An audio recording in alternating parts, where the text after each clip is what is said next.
everyone, welcome back to the Tox Lab. I'm Rebecca. I'm Rob. This week, we're going to be taking a look at a compound that has been used to treat narcolepsy. It's been used by bodybuilders to help them recover. It's used by people for pleasure. And if you take it, it disappears from your system within hours. And yet, if you die, it comes back. This week, we are looking, of course, at GHB. And we've had a few requests from people to talk about this drug. And I must admit, there's quite a lot to unpack, isn't there? Yeah.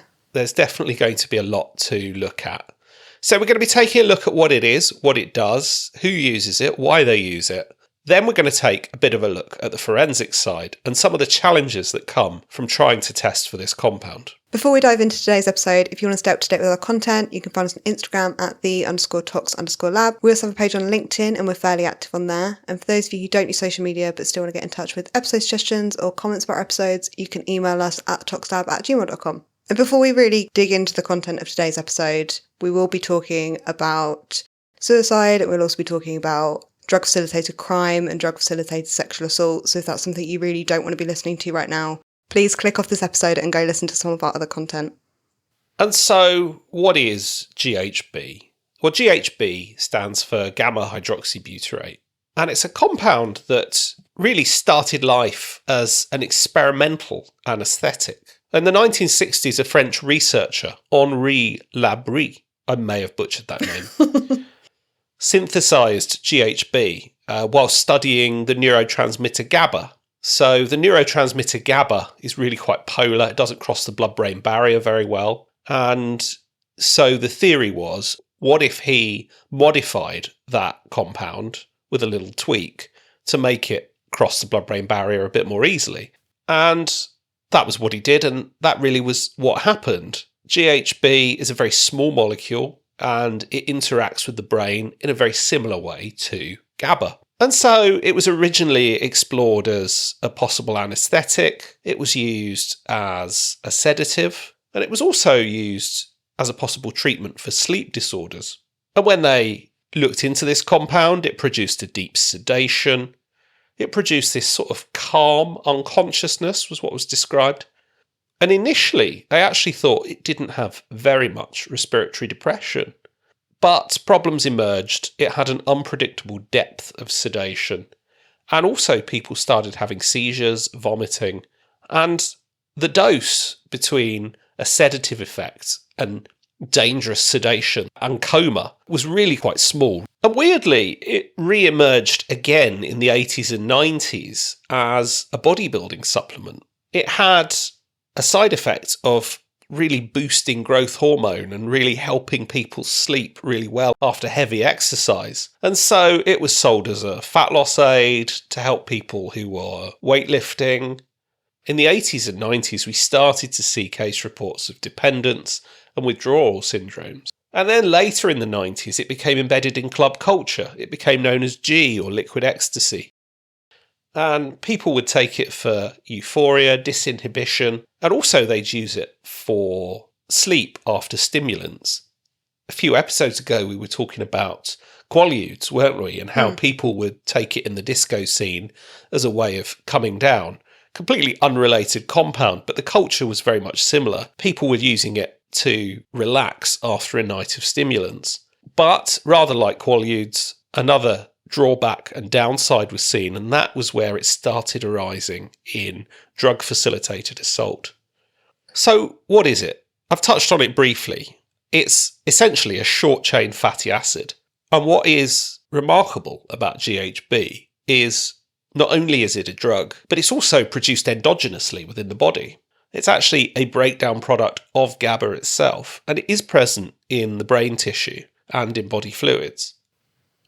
So very briefly, how does it work? Well, it's actually got its own unique receptor, the GHB receptor. And this has only been discovered relatively recently. And so at lower doses, it seems to work on this receptor. Then it leads to actually a stimulant effect and a dopamine modulation effect. But at higher doses, it acts similar to alcohol or benzodiazepines on the GABA-B receptor. And this leads to CNS depression, sedation, respiratory depression, coma, and ultimately, potentially death. So we're going to look at a couple of papers, aren't we? Looking at some qualitative research, first of all, looking at its use and its harms and where GHB is used and why people tend to use it.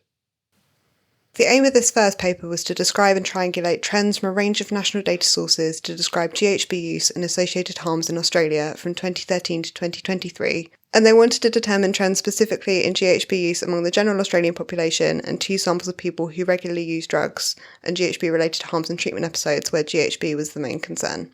So they used a variety of data sources from the Drug Trends National Illicit Drug Monitoring Programme and extracted annual national data specific to GHB. And this data included the NDSHS Household Survey, the EDRS data, which involves annual interviews of people who regularly use MDMA and other illicit substances, the IDRS annual interview of people who regularly inject drugs, the NHMD data, which covers hospital-level records from admitted patients, the NCIS database of all deaths reported to the coroner in Australia and New Zealand, and the AODTS NMDS data, which is a collection of alcohol and other drug treatment data. So quite a wide range of data sources Yeah. were all collated for this particular study. So in the general population, lifetime use of GHB in Australia has increased between 2013 and 2023, with the percentage of people over the age of 14 having used GHB at least once increasing from 0.9% to 1.2%, and use over the past 12 months had increased from 0.07% to 0.19%. Most individuals who had used GHB in the last 12 months had used less than once a month, but the frequency increased between 2022 and 2023, with nearly half reporting monthly or more frequent use. In the samples of people who used illicit stimulants between 2013 and 2017, the proportion of people reporting GHB use in the last 6 months increased from 5.7% to 7.3%, and between 2019 and 2024, GHB use also rose from 5.4% to 11.5%. The median number of days that GHB was being used was between 2 and 3 days over the last 6 months, and this didn't really change over time, and swallowing was the main route of administration. In those who inject drugs between 2020 and 2022, less than 11% reported using GHB in the last 6 months each year. In 2023 and 2024, however, 17.5% and 14.8% of people respectively reported GHB use. The median number of days was also low over the course of the monitoring period and reported as a median of 3 to 6 days, so this equated to monthly or less frequent use, and swallowing was also the main route of administration. So the general trends amongst the whole population has increased. The proportion of people who use stimulants who are also using GHB has also gone up. Mm-hmm. And its use amongst people who use stimulants was quite a bit higher than the general population, wasn't it? Yeah. So there is quite a bit of overlap with people who use stimulants. And also in people who inject drugs, it's also increased. So the general trend seems to be, overall, GHB use is increasing in this period. Yeah. There was also a significant increase in GHB-related hospitalisations across the period from 2012 to 2013 to 2022 to 2023, from 5.3 hospitalisations per 100,000 people to 19.1 hospitalisations per 100,000 people. Where GHB was the principal diagnosis for the hospitalisation, the rate also increased from 2 to 9.7 per 100,000 people during this time period. Okay, so the overall prevalence, small numbers but doubled. Mm-hmm. The harms seems to have gone up by a factor of 4. Yeah. So possibly not only has the use increased, but perhaps the context of that use or the type of use has changed. And there was also a significant increase in the rate of GHB-related deaths from 2013 to 2022, from 0.02 to 0.24 deaths per 100,000 people, which equated to less than 5 deaths up to 52 deaths between the different time points. And this is normalised by population as well. So that is a tenfold increase, which is very significant. Now, I think we will possibly come on to post-mortem stats and GHB further down the line, because there is a bit to unpack in terms of the data and so on there. Yeah. So bear that in mind when we come back to that later on. There was also a statistically significant increase in closed treatment episodes where GHB was identified as the principal drug of concern, from 0.07 per 100,000 in 2012 to 2013 to 6 per 100,000 in 2020 to 2021. And then there was also a further increase to 8.4 per 100,000 people in 2022 to 2023. Where GHB was identified as a principal or additional drug of concern, there was a rise from 0.3 close treatment episodes per 100,000 people in 2012 to 2013 to 16.8 per 100,000 people in 2020 to 2021, and then a further increase to 18 per 100,000 people between 2022 and 2023. Okay, so first paper then, really setting the scene, doesn't it? It's a drug of increasing prevalence. it's a drug of increasing harms, possibly disproportionate to its increasing prevalence. And we're seeing it more and more in people undergoing treatment. Now, one thing this paper didn't do was it didn't look at the social groups that were using this drug, did it? No. And there is something slightly unusual about GHB, because GHB has a reputation for being used mostly amongst men who have sex with men, the gay, bisexual community. And often it's used in the context of chemsex. For those who don't know what chemsex is a term used to describe the intentional use of drugs to enhance sexual experiences. And other drugs that are often used alongside GHB in those contexts include drugs like methamphetamine and mephedrone, stimulant drugs. And we saw earlier, didn't we, that there is some overlap between stimulant use and GHB use. But whilst it is recognised that GHB is sometimes used in those contexts, it is also used outside of that. And this next paper actually looks at GHB use amongst those who identify as heterosexual. So this paper is a qualitative study of heterosexual people who use GHB in Australia, and they use semi-structured interviews that were carried out covering questions on patterns of GHB use, perceptions of benefits and harms, questions around harm reduction practices, overdose, sex and consent. The inclusion criteria for this study was those who've reported to consume GHB on at least 3 separate occasions within the last 12 months and identify as heterosexual, and they were recruited through social media between April and August 2022 by approaching patients who presented to the St Vincent's Hospital Emergency Department, Alcohol and Drug Service or Psychiatric Alcohol and Non-Prescription Drug Assessment Unit for GHB-related reasons. And they also used a snowball method so individuals could invite others that they knew to participate. So 26 participants completed an interview with a mean age of 29 years and 73% were female. 81% were born in Australia with the majority living in metropolitan areas, and 2 participants were Aboriginal and or Torres Strait Islander people. Most participants first consumed GHB at the age of 22 and on average consumed GHB approximately 4 times a month. Most participants consumed GHB alongside other drugs, primarily methamphetamine, but alcohol was also commonly reported. And 25 out of the 26 participants reported an episode of excessive GHB consumption that would meet the clinical definition of toxicity or overdose.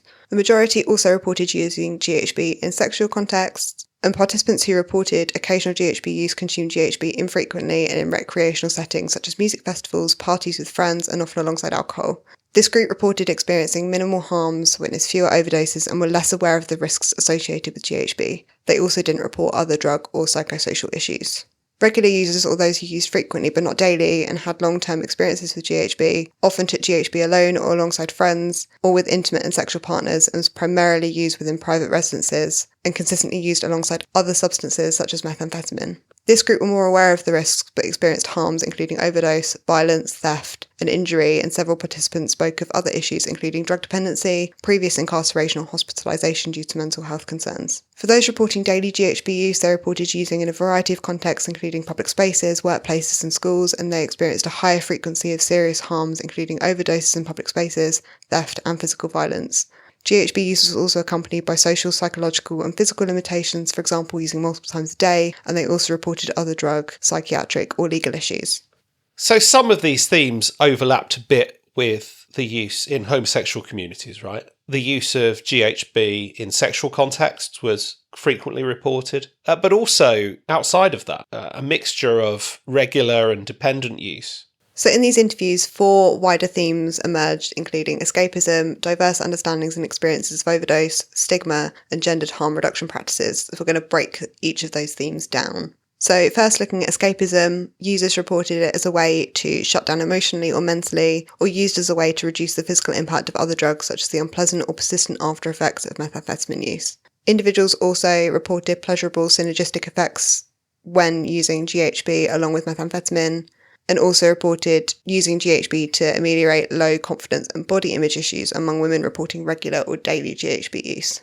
It was also reported to be affordable and relatively accessible and did not come with a come down or hangover and helped people with sleep. So some of these reasons overlap a bit with reasons people might use benzodiazepine drugs, for example, or even alcohol, right? Yeah.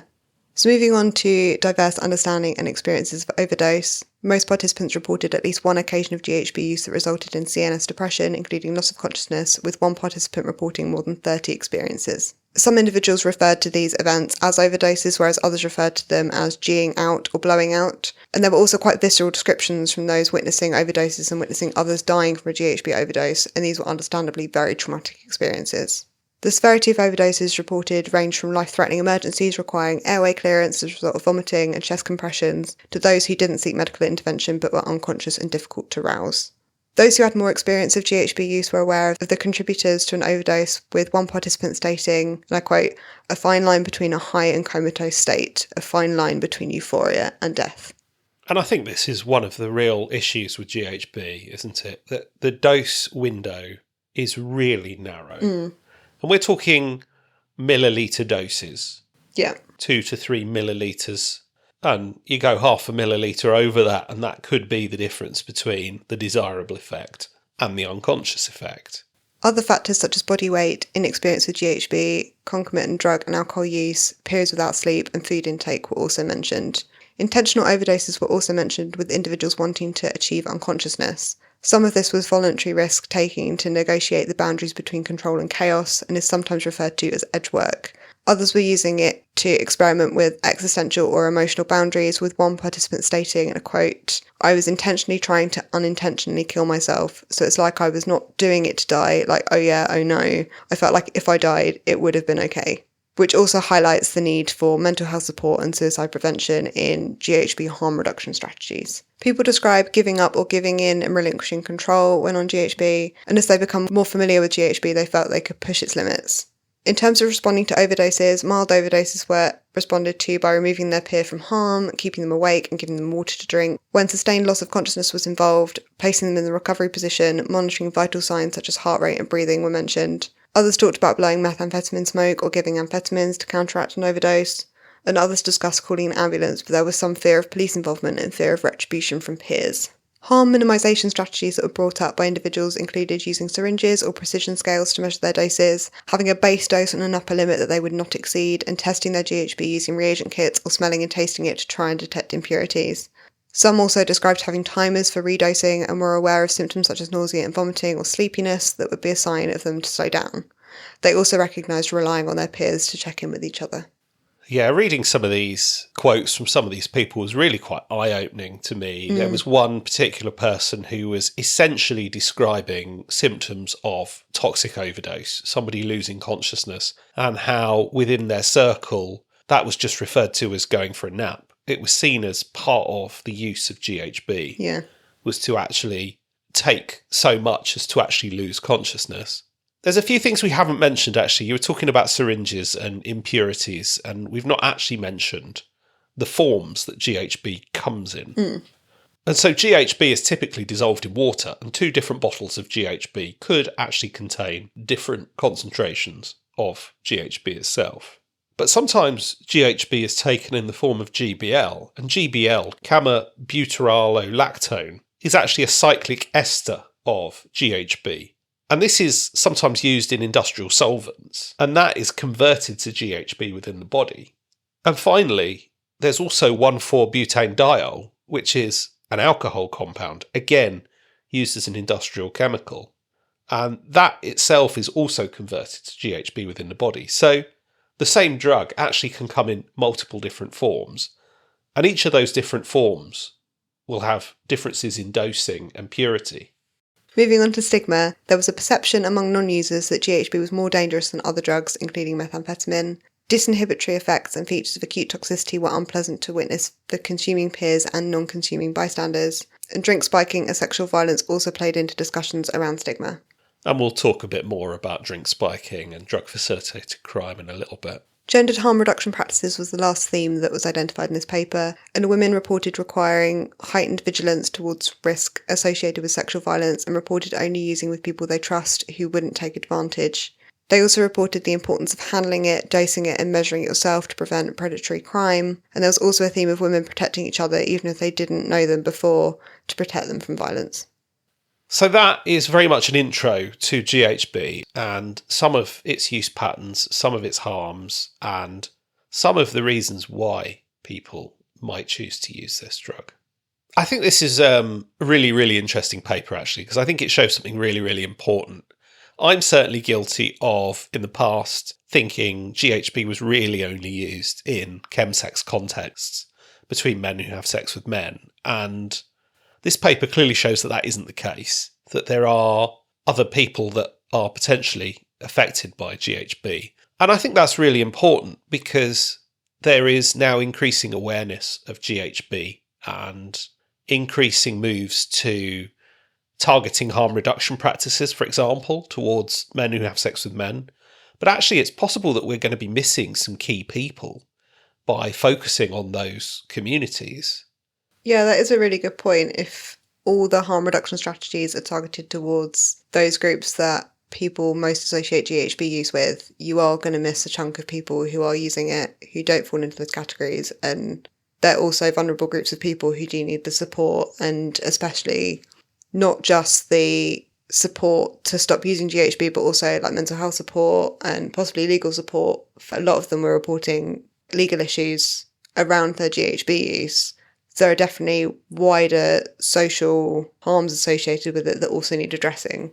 Yeah, that's completely fair. We haven't actually dived too hard onto some of the mechanisms of harm, have we? But, as we've mentioned, it can be toxic to the point where people can lose consciousness, vomit, block their airway. Ultimately, it can cause respiratory arrest in and of itself. But there's the other side of it, actually, is that it can also be dependence forming, and then withdrawal can be a problem. Withdrawal from GHB is similar to benzodiazepine withdrawal, which, as we know, can be quite harmful if you don't taper your dose.